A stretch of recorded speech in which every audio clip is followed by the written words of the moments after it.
नमोस्तुनन्ताय सहस्रमूर्तये सहस्रपादाक्षिशिरोरुबाहवे सहस्रनाम्ने पुरुषाय शाश्वते सहस्रकोटियुगधारिणे नमः।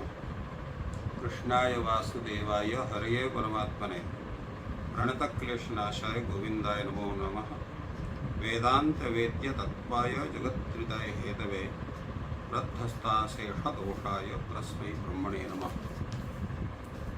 शास्त्र चर्चा इस चैनल से संबद्ध सभी विद्वद्गण, सभी जिज्ञासु छात्रवृंद,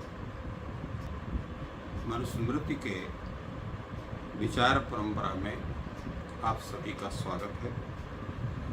आज हम लोग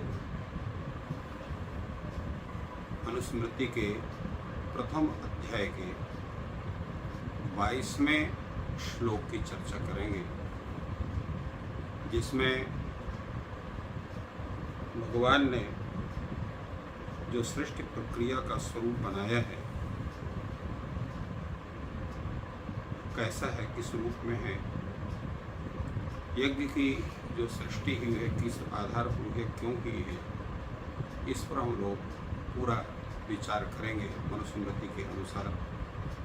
22वां श्लोक है, कर्मात्मनां च देवानां सोऽर्चिजत् प्राणिनां प्रभुः साध्यानां च गणं सूक्ष्मं यज्ञं चैव सनातनम्।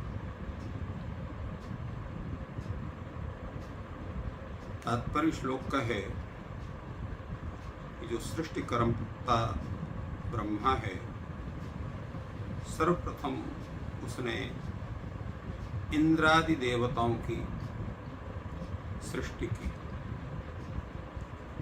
कारण यह है कि सभी प्राणियों की जो तत्त योनि में उत्पत्ति होती है, उसका मुख्य हेतु क्या है, तो वो कर्म है।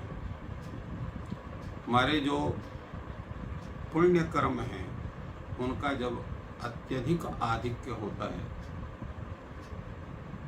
तो वही जीव अपने उस पुण्य कर्म के आधिक्य से देव योनि में उत्पन्न होता है।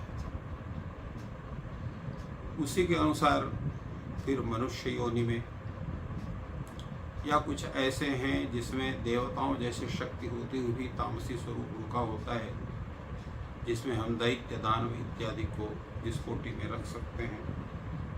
मनुष्यों में भी जो पुण्य कर्म करने वाले हैं, वो कभी ब्राह्मण के रूप में, तपस्वी ऋषि महर्षि के रूप में उत्पन्न होते हैं, तो कभी सामान्य जो है वो मनुष्यों के रूप में उत्पन्न होते हैं, तो कभी दैत्यों जैसे क्रूर कर्म करने वाले भी उत्पन्न होते हैं। प्राणियों के विषय में हम जैसे जानते हैं, ऐसे प्राणी जिनको हम चर स्वरूप में जानते हैं। दूसरे कुछ ऐसे होते हैं जो अचर जिनको कहा जाते हैं, जैसे वृक्ष हैं। उसी तरह से जो पर्वत वगैरह हैं, ये भी यद्यपि प्राणी हैं किंतु अचर प्राणी हैं ये। तो इसलिए इनको दो शब्दों में कह सकते हैं, प्राणी और अप्राणी, माने चर प्राणी और अचर प्राणी। उसी की दूसरी भाषा में अंडज, पिंडज, उद्भिज और श्वेतज, इन चार प्राणियों का इनका स्वरूप होता है। अंडज वे हैं जो अंडों से उत्पन्न होते हैं, जिसमें पक्षी भी होते हैं, कीट पतंग आदि जो होते हैं, कुछ सरीसृप वगैरह जैसे सर्प आदि हैं, वो भी अंडज के कोटि में आते हैं, जो जिनके जो प्राणी है, स्त्री प्राणी है, उसके द्वारा अंडा उत्पन्न होता है और उससे फिर वो प्राणी विशेष उत्पन्न होते हैं, वो अंडज है। पिंडज वो हैं जो गर्भ में पिंड के रूप में होते हैं, जिसमें विशेष करके मनुष्य हैं, पशु हैं, वो सब पिंडज के रूप में होते हैं। और उद्भिज हुए हैं जो भूमि को फाड़ करके निकलते हैं, जैसे वृक्ष हो गए, पौधे हो गए। इसी तरह से जो घास वगैरह है वो भी उद्भिज कोटि में है, और उसी में ही ये जो है ये पर्वत वगैरह भी उनकी भी उसको भी उद्भिज माना माने जाते हैं। और उसके साथ साथ जो है जो श्वेदज हैं, जिसके विषय में कहा गया, श्वेदज वो प्राणी हैं जो छोटे प्राणी हैं। उनमें हम कह सकते हैं जैसे लीक है, या जो अनाज में उत्पन्न होते हैं पाई वगैरह हैं, वो सब वो भी प्राणी ऐसे हैं जिनको हम श्वेदज की कोटि में रखते हैं। तो ये सब जितने भी प्राणी हैं अपने कर्म के अनुसार होते हैं, इसलिए कर्म स्वभाव के रूप में कर्मात्मा नाम से देवानाम इत्यादि शब्द से उनको कहा गया। और इसके बाद जो है साध्यगण और सनातन यज्ञ की सृष्टि परमात्मा ने की। इनका सबका विवेचन एक विशेष रूप में इस ग्रंथ के जो भाष्यकार हैं, जिन्होंने मनुस्मृति के जो है तात्विक विवेचन किया है, मेधातिथि ने, उन्होंने इसकी व्याख्या करते हुए कहा, कर्मात्माना अर्थात प्राणियों के जो कर्म हैं उनके माध्यम से जो प्राणी अपने तत्त शरीर को प्राप्त करते हैं। तो कर्म एव आत्मा, आत्मा शब्द यहाँ शरीर का वाचक है, तो कर्म एव आत्मा शरीरम यस्य इति कर्मात्मानः प्राणिना अर्थात शरीरधारिण। तो ये कर्म के अनुसार ये तत्त प्राणी कर्मात्मा कहे जाते हैं, कर्म से ही सृष्टि होती है। इस पर कई प्रश्न होते हैं। जब आदि सृष्टि हुई तो आदि सृष्टि के समय किसी जीव ने कोई कर्म तो किया नहीं था, फिर तत्त योनि विशेष में उनकी सृष्टि कैसे हुई ब्रह्मा के द्वारा, ये एक प्रश्न उठता है बहुत ज्यादा। इसका समाधान ये है कि सृष्टि की अनादिता का स्वरूप यही है, क्योंकि जब महाप्रलय होता है और महाप्रलय में सभी जीव हो जा करके उस परमात्मा जो परब्रह्म है उसके उदरस्थ हो जाते हैं, अर्थात उसी में लीन हो जाते हैं।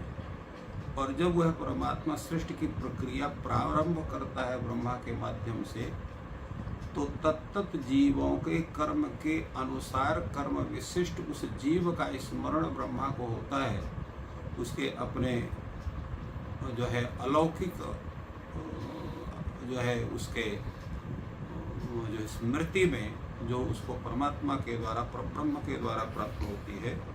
और इसलिए तत्त कर्म के अनुसार तत्त जीवों को तत्त शरीर उनको प्रदान करके और उनको ब्रह्मा उत्पन्न करते हैं। बड़ी लंबी प्रक्रिया है जिसका विशद वर्णन हमें पुराणों के माध्यम से प्राप्त होता है। वेद में भी उनकी सूक्ष्म चर्चा है, परंतु विशद चर्चा महर्षियों ने पुराणों में उसका उल्लेख किया है। इसलिए उन प्राणियों का कल्याण कैसे हो, तो उन प्राणियों के कल्याण के लिए बताया उन्होंने कि उनके कार्य की सिद्धि के लिए परमात्मा ने यज्ञ की सृष्टि की। इसलिए यहाँ पर लिखा हुआ है कि उन परमात्माओं के कल्याण के लिए भगवान ने यज्ञम असृजत, यज्ञ की सृष्टि किया, क्योंकि प्राणियों का जो सृजन है, इसीलिए वह गीता में भी कहा गया है कि जो है यज्ञ की सृष्टि के अन्नात् भवन्ति भूतानि पर्जन्यादन्न संभवः यज्ञात् भवति पर्जन्यो यज्ञः कर्म समुद्भवः। तो इस रूप में और कर्म ब्रह्मोद्भवं विद्धि, कर्म को बताया कि कर्म जो है वो वेद से उत्पन्न होता है, वेद के द्वारा निर्दिष्ट होता है, और कर्म मुख्य जो है यज्ञ कर्म है। इसलिए वहाँ पर जो है वेद में कहा गया श्रेष्ठतमाय कर्मणे, श्रेष्ठतम कर्म। और इसकी व्याख्या करते हुए जो शतपथ ब्राह्मणों कहता है